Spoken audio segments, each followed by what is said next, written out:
Hello, my name is John Moyer, and I want to welcome you to the NIH Office of Disease Prevention's Mind the Gap webinar series. This series explores research design, measurement, intervention, data analysis, and other methods of interest to prevention science. Our goal is to engage the prevention research community in thought-provoking discussions, to promote the use of the best available methods, and to support the development of better methods. Before we begin, I have some housekeeping items. You can submit questions during the webinar by clicking on the question mark in the WebEx toolbar. Please direct your questions to all panelists. We will open the floor to questions that have been submitted via WebEx at the conclusion of today's talk. The slides and video recording will be posted on our website, prevention.nih.gov/mindthegap, in approximately 3 weeks. You will receive an email when they're available. Lastly, we would appreciate your feedback about today's webinar. Upon closing the WebEx meeting, you will be prompted to complete an evaluation. We'd appreciate your feedback as it will help us improve this webinar series. At this time, I'd like to introduce Dr. David M. Murray, Associate Director for Prevention and Director of the Office of Disease Prevention. Thank you, Dr. Moyer. Today's speaker is Dr. Joseph Kadane. Dr. Kadane is the Leonard J. Savage Professor of Statistics and Social Sciences at Carnegie Mellon University. Dr. Kadane is known for his contributions to Bayesian theory, econometrics, and a wide variety of fields of application. He's a cross-disciplinary statistician, having worked in many fields, including economics, law, medicine, political science, sociology, computer science, archaeology, environmental science, forensics, physics, and chemistry. He's a fellow of the American Academy of Arts and Sciences, the American Statistical Association, the Institute of Mathematical Sciences, and the International Society for Bayesian Analysis. It's my pleasure to welcome Dr. Kadane. Thank you very much, and thank you for the opportunity to talk to you today. Let's see. Okay, this is an this is an outline of what I plan to talk about. I've been asked first to say a few words about Bayesian ideas and Bayes' theorem, and then we'll get into the meat of the matter, which is about tests for COVID and also chlamydia. So with that, so the one question I'm often asked is how Bayesian statistics is different from frequentist statistics. The answer is profoundly, in the following sense. In frequentist statistics, the data are regarded as having randomness even after they're observed, whereas the parameters are considered to be fixed but unknown numbers. Bayesian statistics essentially reverses that. Parameters, which are things we don't know, have distributions. The data, once observed, are held fixed at those values, and the other values that they might have had but did not are at that point irrelevant because they did not happen. Bayesian statistics uses probability to reflect uncertainty, and everything about Bayesian statistics is essentially an application of probability theory. Bayes' theorem. The definition of conditional probability is given in about the 6th line of this slide. It says that the probability of A given B is the probability of both A and B divided by the probability of B. That leads to two representations for the probability of A and B. And the equality is Bayes' theorem. So Bayesian statistics certainly uses Bayes' theorem. It uses all the rest of probability theory. Here are some references to ideas in Bayesian theory. I recommend them in roughly this order. If you're not familiar with Bayesian ideas, probably Lindley's 2 books are the place to start. Mine is more mathematical, but gets a lot further than those two books. So with that, we'll get into the applied problem that I want to address. We have now over 400 tests for COVID. Many of them address, over 300 address, do you have COVID now? And another 85 address the question of have you had it particularly recently?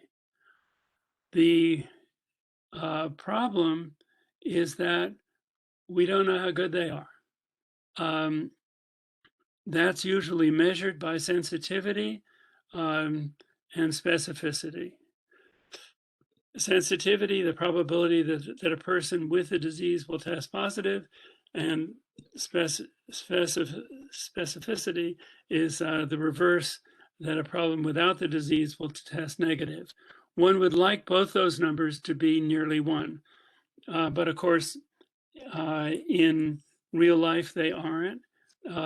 But we'd like to know what they are, and in particular, we'd like to know how good the tests are that we're using. Now, what's known about it?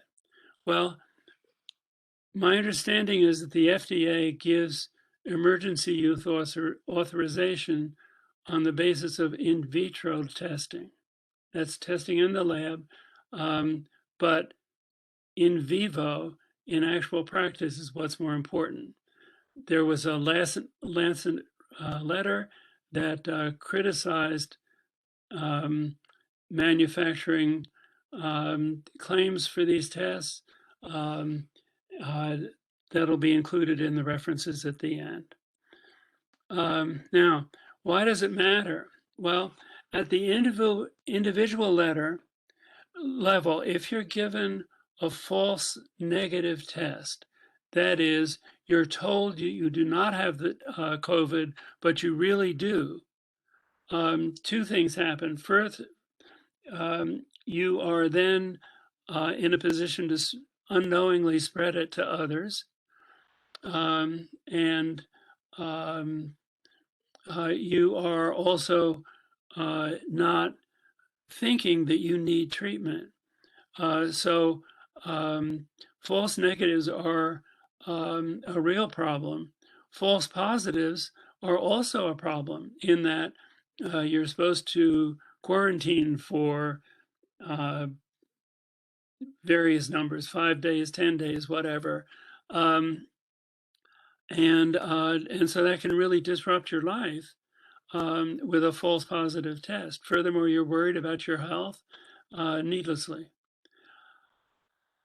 At the public health level, what's counted are the people who report positive and the people who report negative, pretending as though all of the tests are perfect, which they are not.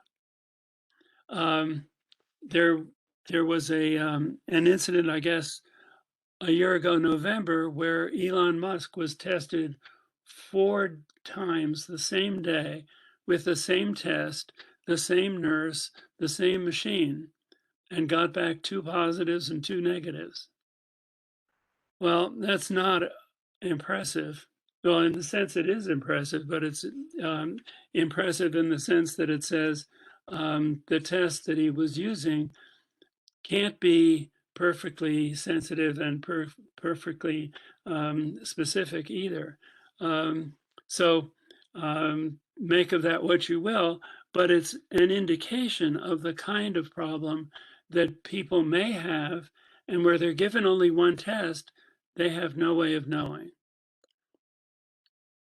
So I want to explain why it's a hard problem. First of all, there's this question of a gold standard test. A gold standard test essentially changes the definition of the disease to be whatever the gold standard test says. That is reasonable under some circumstances, but in COVID, it certainly is not. We don't have a gold standard test. We don't have a test that we're sure is completely accurate in what it says. If one were available, things would be a lot easier than they are as far as estimating sensitivity and specificity, of course. If we know who's got it, then we can see how often the test in question gives a positive result, and we know who doesn't have it, and so we can see how often it is that people who do not have it have a negative result from the test. So that would be very nice if we had a gold standard, but we do not.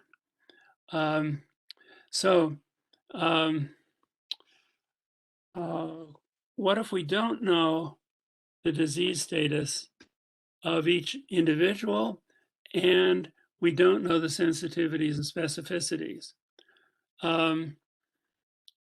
Well, suppose we gave each patient only one test. I'm now going to do a counting of parameters. So there's some sensitivity and specificity parameters. That's 2 times the number of tests. And we don't know each patient's disease status. That grows as the number of patients. Consequently, adding more patients also adds more parameters, and you never catch up. So you always have more parameters than you've got data, and statistically, you've got a problem. There are some ways of getting some kinds of information out of situations like that, but it's not going to be good, and it's not going to be definitive about the structural parameters, namely the sensitivity and specificity. That's what makes it hard, given the way data is now collected. However, we could give each patient more than one test at the same time. The key is at the same time, because a patient's disease status can change over time, as we know. And so by giving the more than one test at the same time, that gives us enough information that we can, in fact, do the estimation that we need. Now, how might this work? Well, if we knew the disease status of each patient, then we could, as I said, figure out the sensitivities and specificities fairly straightforwardly. If we knew the sensitivities and specificities and also prevalence, then using Bayes' theorem, we would have a probability for the disease status of each patient. We don't have either one, but we can nonetheless use ideas from Markov chain Monte Carlo theory to get us through this. The way it works is as follows. Assume, say, you knew the disease status of each patient. Then, as I said, we could get sensitivities and specificities. Think of that as if we're walking and you're relying on your left foot there to move your right foot. Now we're going to take another half step, rely on our right foot to move our left foot. That is, we're going to assume we know the sensitivities and specificities and get a probability for the disease status of each person. And then we can draw new disease statuses and then repeat and go back and forth. So essentially, we're walking through parameter space, going back and forth between the two things we don't know. The theorems are, that if you do this right, the resulting sequence of data will converge to a probability distribution, and it will converge to the correct one. That's the idea behind Markov chain Monte Carlo methods. It's called Markov chain because where you go next depends only on where you are and not on how you got here. In other words, the past history is irrelevant at that point. A Gibbs sampler is a special case of Markov chain Monte Carlo that is particularly simple in its structure. And the algorithm that I will be explaining to you is in fact a Gibbs sampler. So that's the technique. That's the hope that we can get out of the conundrum of not having the information that we need. So steps in the algorithm. First, given the number of tests involved, nobody's going to give everybody 200 or 300 tests. That's just otherworldly. So there's going to be missing data. That is, people will have a handful of tests is probably as much as could be expected, but different locations or different providers could be given different tests to administer. There's a technicality. It's important that the data be non-informatively missing. What that means is that the fact that it's missing in itself is not an indication of the patient's disease status. To give you an example where data is informatively missing, I recall a study of educational testing where there were some schools that were encouraging students that they expected would not do well on a test to just be absent that day. So the result would be that the class average would be higher because those students wouldn't be there. So the fact that their test scores were missing, in fact, told you something about what the school thought of the quality of those students.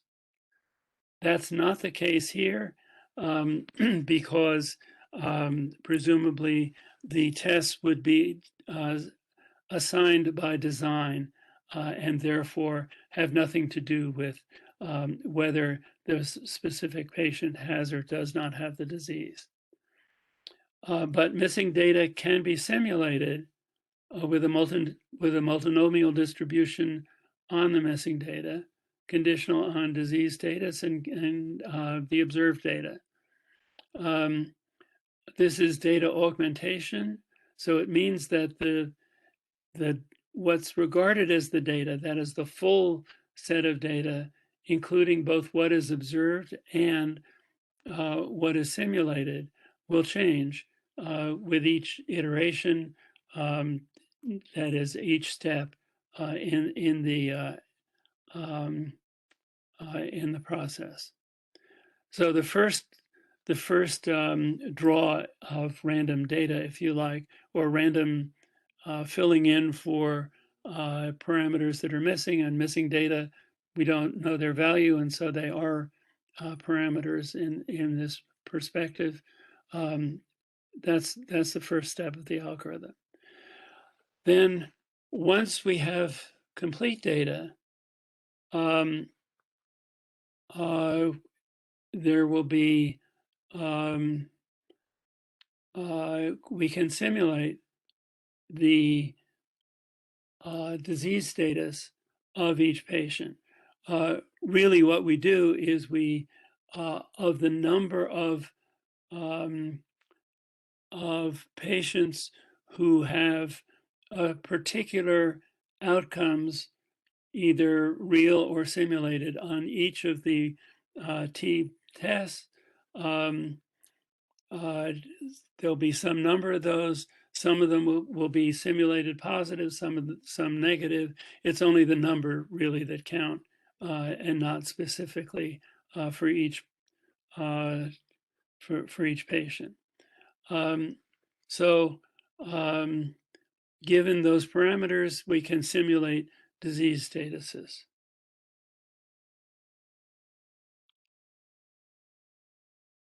Having done so, now we can address the sensitivities and specificities.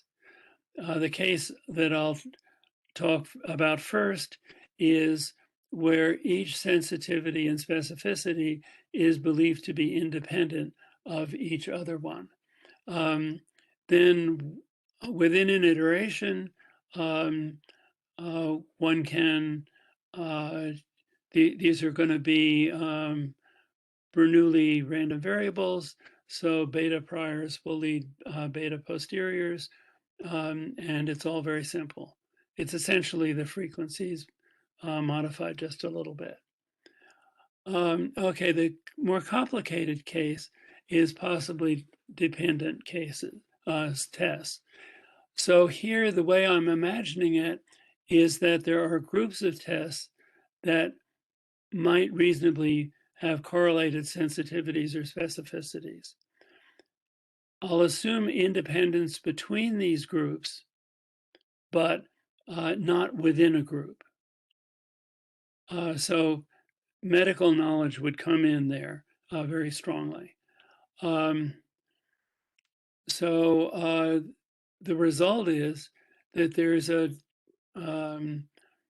G-dimensional vector of zeros and ones, which would be the result of the sensitivities or specificities of each of them.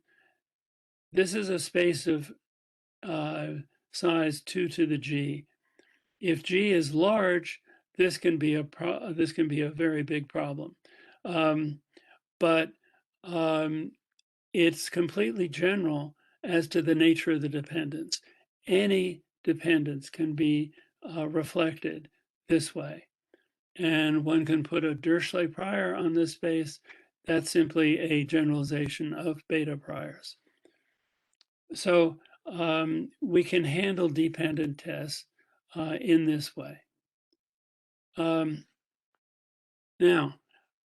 there's a question of what to do with those. How do you get a sensitivity and or a specificity out of a Dirichlet distribution over these many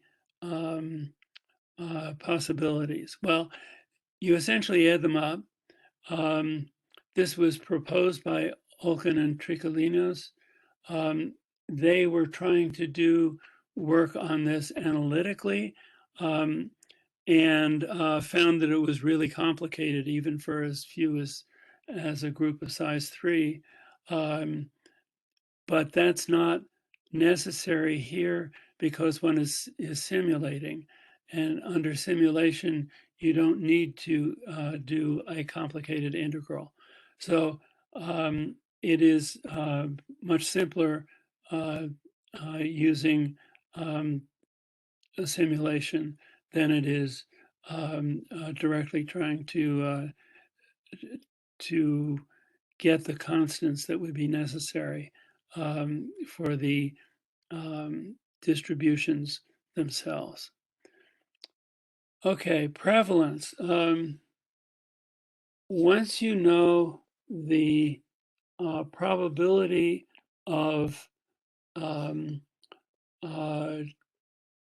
disease given a patient type, that is, outcomes of all the tests, then the weights are simply the type proportions, and prevalence is conditionally deterministic, by which I mean knowing the other things that have been simulated so far in the algorithm. There's no added randomness that prevalence introduces. Secondly, disease probability as a function of patient type. This is simply an application of Bayes' theorem, and therefore is again conditionally deterministic. And finally, probabilities for the missing data given the observed data. This is again Bayes' theorem, and again is conditionally deterministic.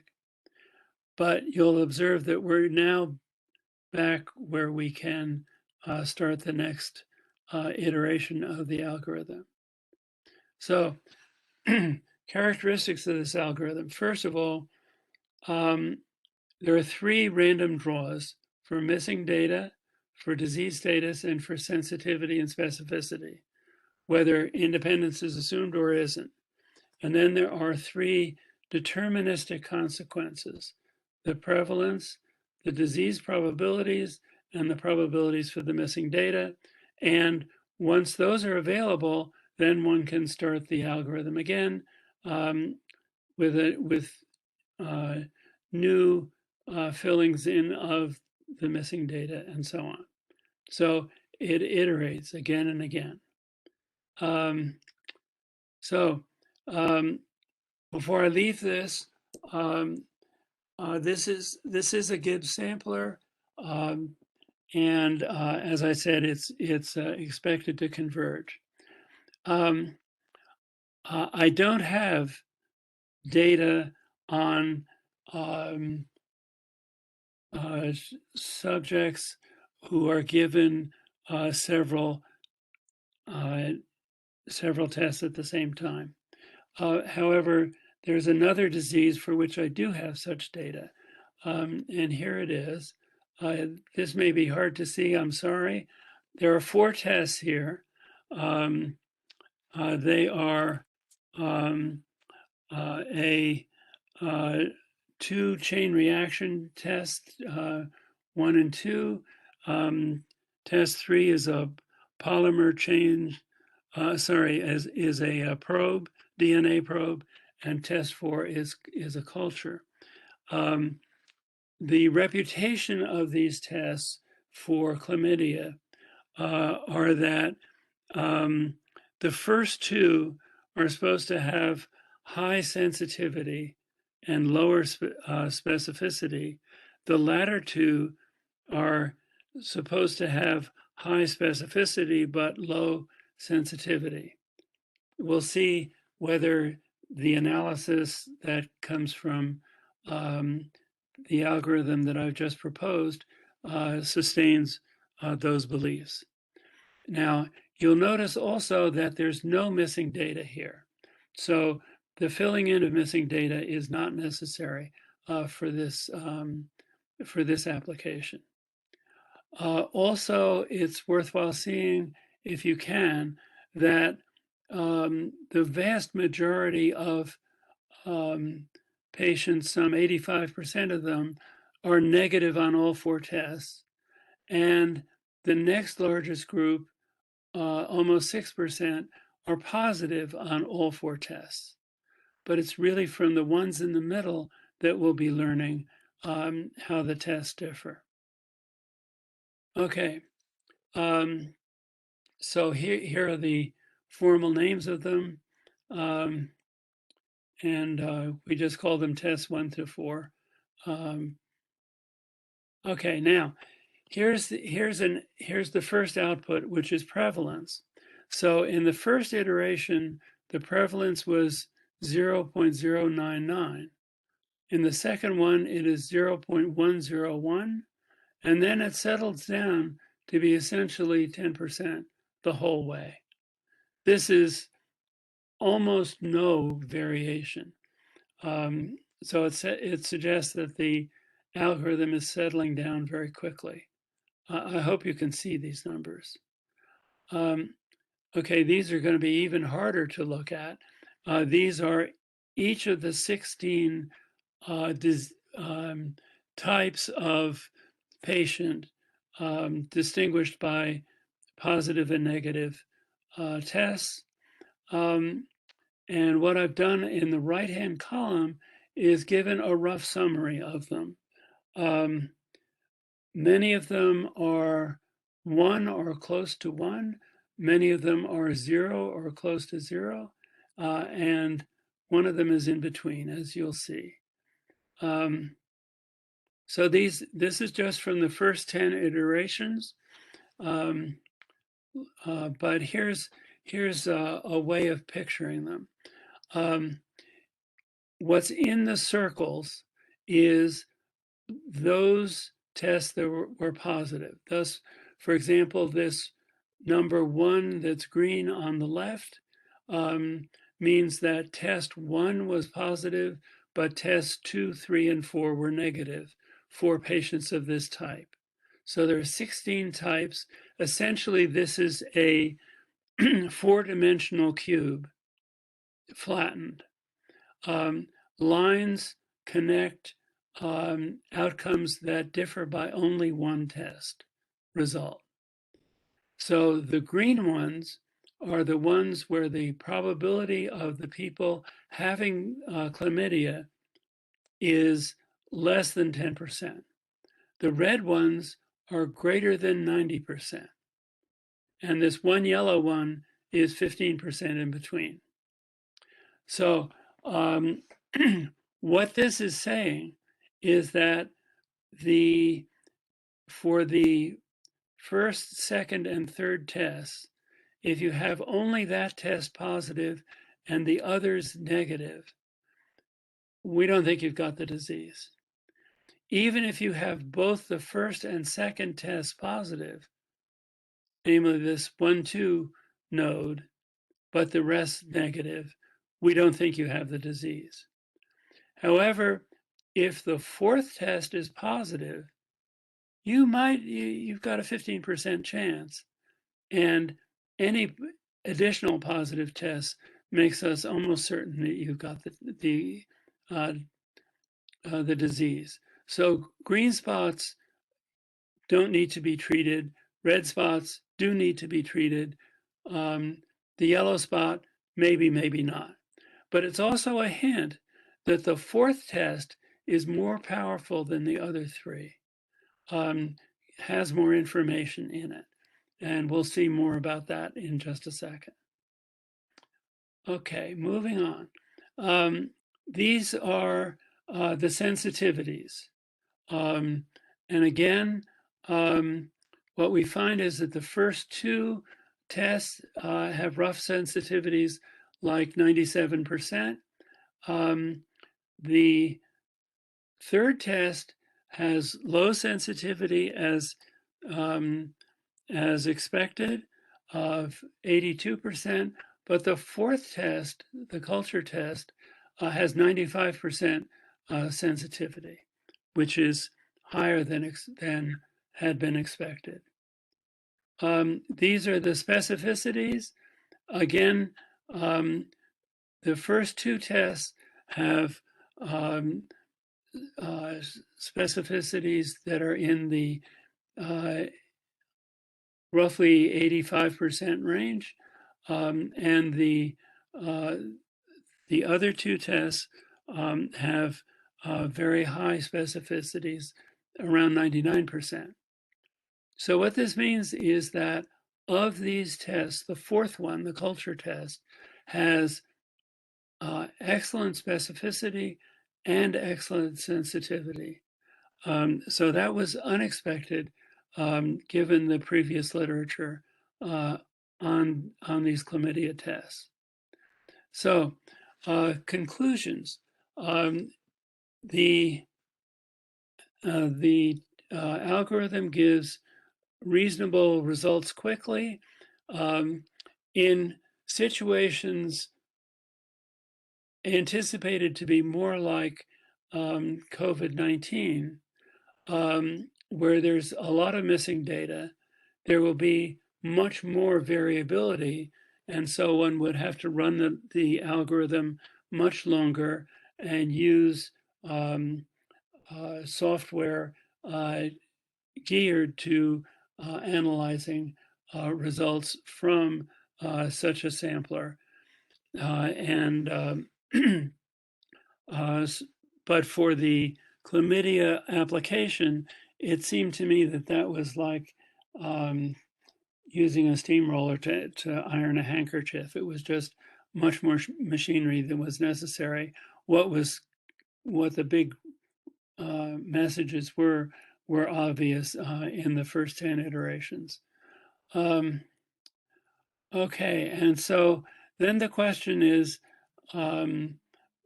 applied to COVID-19 tests, what would be necessary is data where patients are given more than one test at the same time. I don't have such data. Maybe NIH does or could get such data. If so, we could straighten out the matter of having hundreds of tests whose sensitivities and specificities we don't know. Some references. This is the first one listed here is the Lancet paper that I mentioned. The second is the Olkin and Tricolinos paper with the correlations for bivariate beta distributions. I'm applying their idea to multivariate beta distributions, but I'm making use of the fact that I can sample. The third paper is where the data comes from that I used on chlamydia. Finally, here are the references on Bayesian matters. Here at the very bottom here is my my website. At the website, you can download my book, Principles of Uncertainty, for free if you want it. If you wish a hard copy, Chapman and Hall is glad to sell you one. Additionally, at my website, you will find a copy of the paper that this talk is based on with all of the details in it that I've indicated what the ideas are, but not the actual implementation of them. So thank you very much. I look forward to your questions. Thank you, Dr. Kadane. Very interesting, and the questions are flowing in. So let me get started. We can start with a couple of general questions about Bayesian methods. What would you say are the major strengths and weaknesses of the Bayesian approach compared to the frequentist approach? Well, I was trained as a frequentist, but I found that it didn't work well for me in practice. Part of my disenchantment had to do with tests of hypotheses, tests of significance, basically with a small sample size. Nothing is significant with a big sample size. Everything is significant. I was measuring sample size. I wasn't measuring how good or bad the null hypothesis was. So I was that was sort of what led me to rethink my view about statistics. The advantage of Bayesian statistics is that it is conceptually simple. There are only two animals in the forest. There are the things you know, those are called data, and the things you don't know, those are called parameters. And that's it. So from that point of view, I find it much easier in attacking a new problem to attack it from a Bayesian point of view. Thank you. What aspects of the Bayesian approach make it particularly useful for solving this kind of problem? I wouldn't know how to do it in a frequentist way. Um, uh, because of the interdependence of um, of the mechanisms involved here. So maybe somebody else can figure out how to do it in a frequentist way. That's up to them. Uh, but I've found that in addressing new problems, that frequentism frequentism has so many principles and no principles of principles. So you don't know which principle to apply in a new situation. And that leaves one at sea with respect um, uh, to what you're doing, independent of thinking about the scientific or the scientific problem involved. Thank you. How long did it take to do the analysis for the COVID test? Just curious. Do you mean to run the program? Yeah.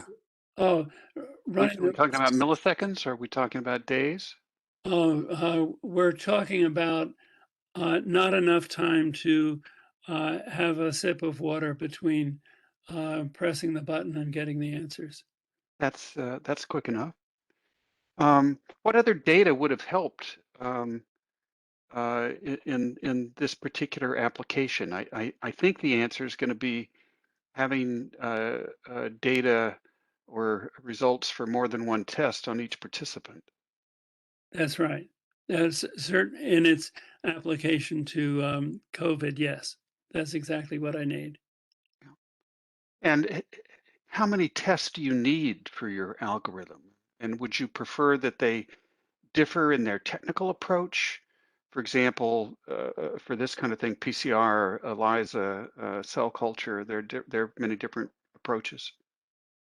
Um, that I think I need biological medical collaborators to uh, uh, to help with that.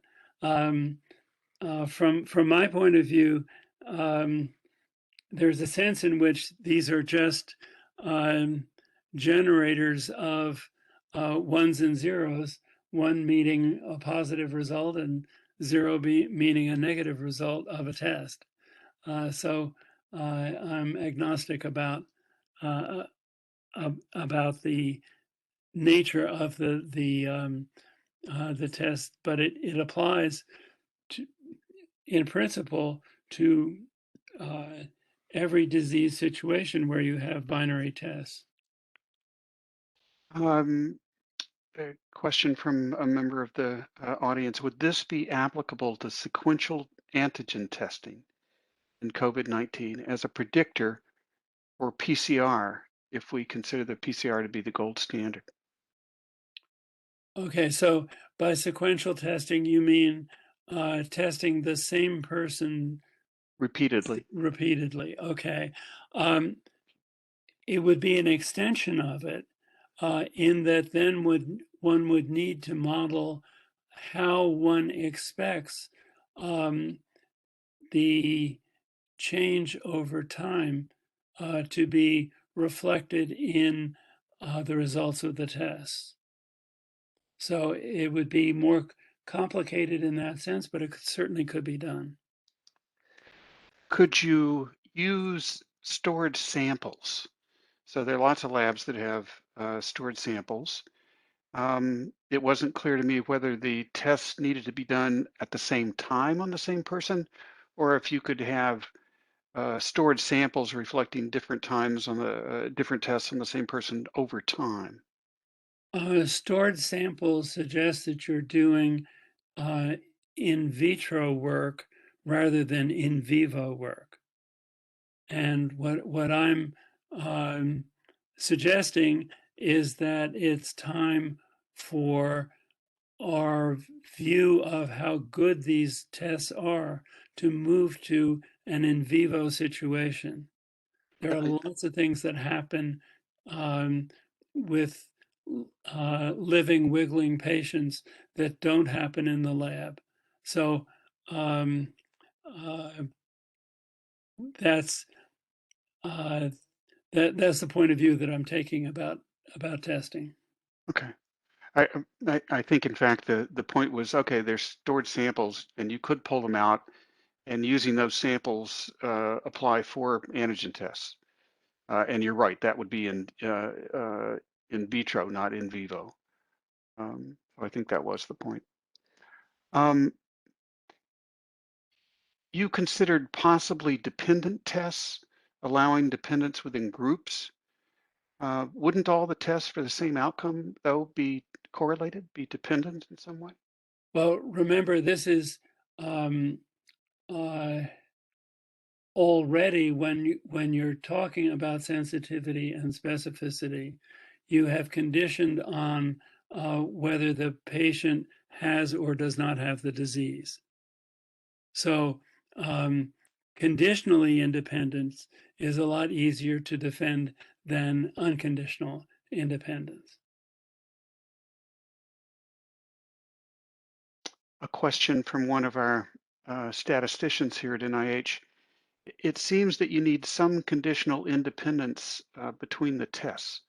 For example, if you had 10 tests that were all highly correlated, this method and perhaps any method would break down. Have you investigated under what conditions the method breaks down?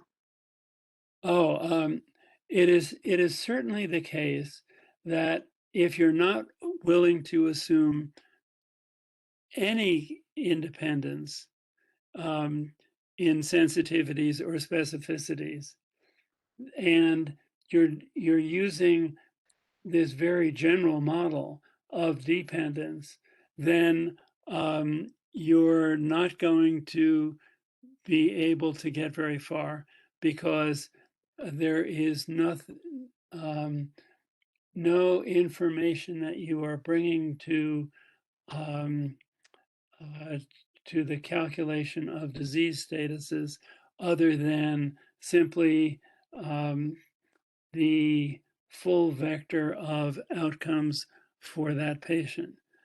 So yes, you do need some conditional independence in there somewhere in order for this idea to work.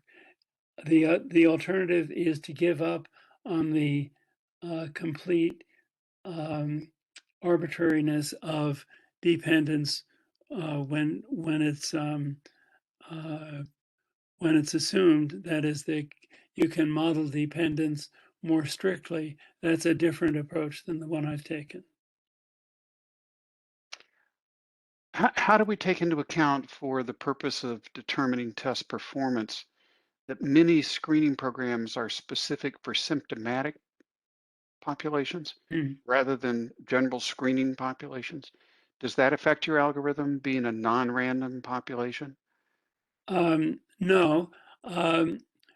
What I would do is one of two things.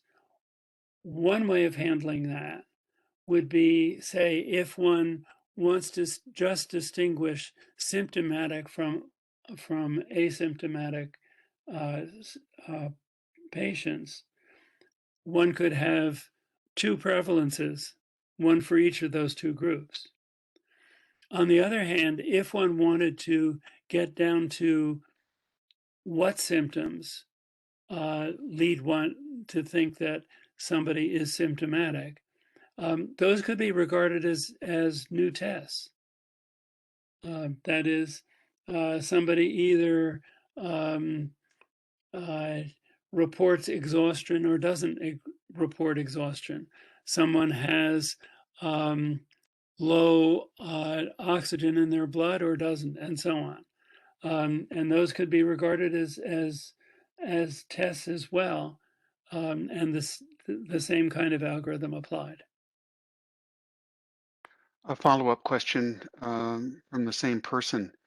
Um, he or she points out we need to recognize that many of the IVD tests referred to at the beginning of your slides, 400 some tests, test for the presence of a virus fragment and do not test for the disease.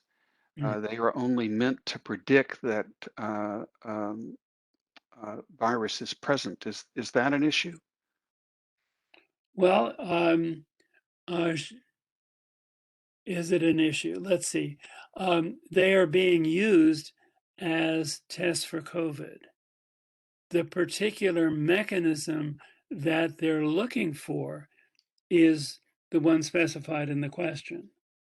It is not a problem in that that might be a really good indicator of COVID, or it might not be.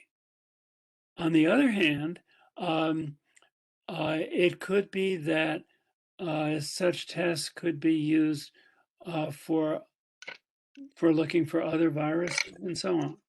So that's a separate matter. You provide point estimates for some quantities like sensitivity and specificity. Do you have information on the variability of those estimates that come out of this approach? Well, sure. That is, in principle, what I'm getting is samples from the distribution.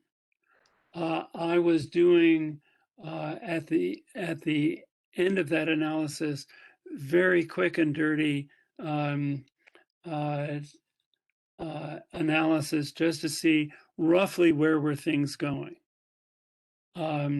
Were the expectations for these tests reflected in the results that I was getting?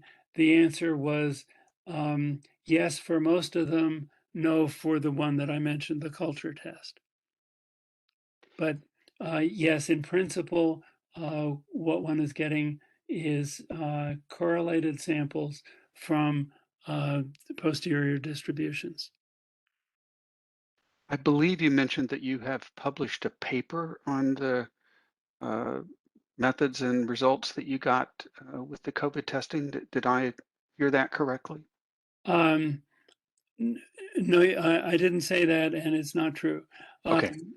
Um, Good. Thank you for correcting me.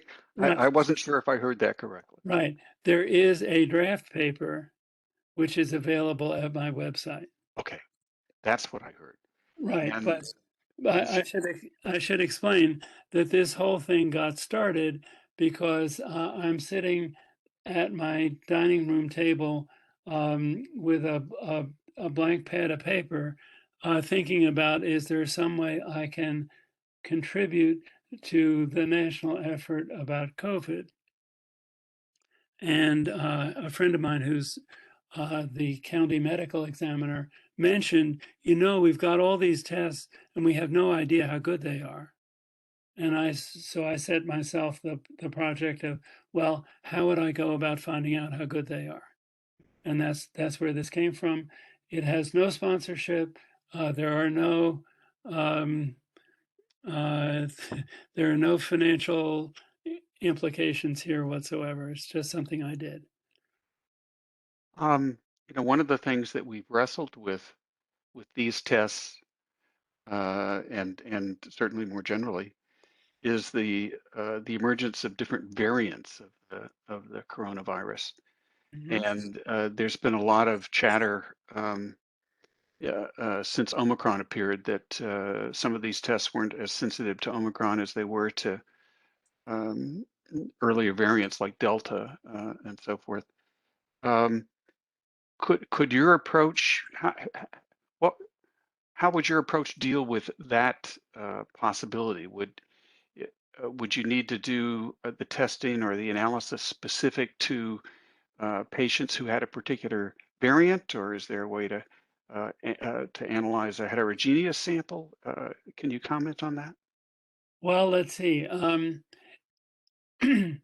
With respect to have the behavior of these tests changed as the dominant variant changes, it is hard to go back in time and collect the data on a previous variant that's now almost entirely disappeared.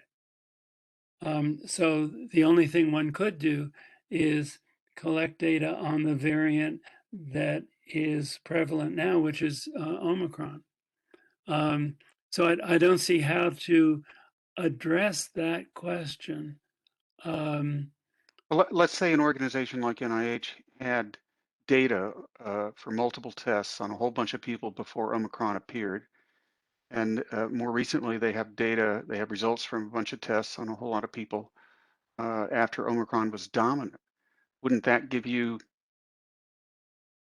the data before and the data after, and you could you might be able to do something with that? Oh, yes, absolutely. Do you have such data? Bring it on. I will watch the answers in the chat box here and see if any of our friends. We have a number of people from NIAID, for example, who were on the webinar today. So somebody may answer that question. Good. What software did you use? Somebody's asking specifically, is there R or Python code available to implement the method you described? What I used is R, and the program that I wrote was specific for the chlamydia data that I had. So it is not general, but the ideas behind it are general, but it would require new programming. We have a question. Where in the process did you have hiccups software-wise? And perhaps you didn't in this case. You said that the chlamydia example was fairly straightforward and that the software you were applying was like a sledgehammer to a small nail.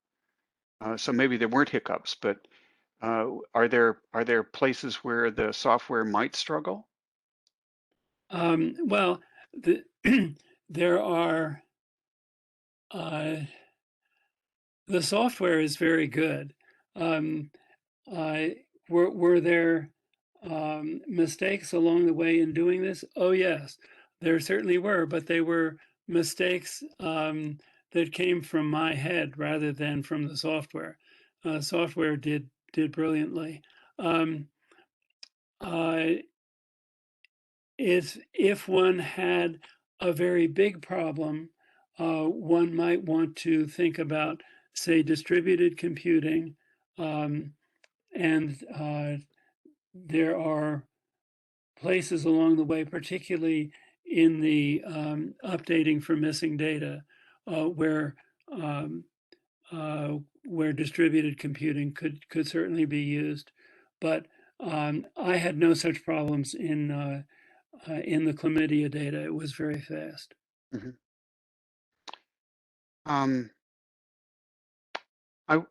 We got an answer from perhaps an answer suggesting that data from multiple COVID tests per patient is not available, but FDA might have it. That's interesting. Last question, because our time is escaping. Someone would like to apply this method to chemical toxicity. If I had multiple tests for one toxic endpoint, how much data are needed for this to work? How many chemicals? How many tests per chemical? Ah, I email me and we'll talk about it. Okay. Sounds interesting. Yeah. All right. Dr. Kadane, I want to thank you very much for your presentation. You've gotten compliments in the chat box for the skill with which you've been taking these questions and the sheer number of questions that you've taken. So that's terrific. I will turn things back to Dr. Moyer to wrap up the webinar. Thank you, Dr. Murray, and thank you to everyone who participated in today's webinar. On the Mind the Gap website, prevention.nih.gov/mindthegap, you will find several resources for this talk, including the slides and a list of references. We will also be posting a recording of today's webinar on our website in a few weeks. You will receive an email with a link to the recording when it's available. Thank you and have a great rest of your day.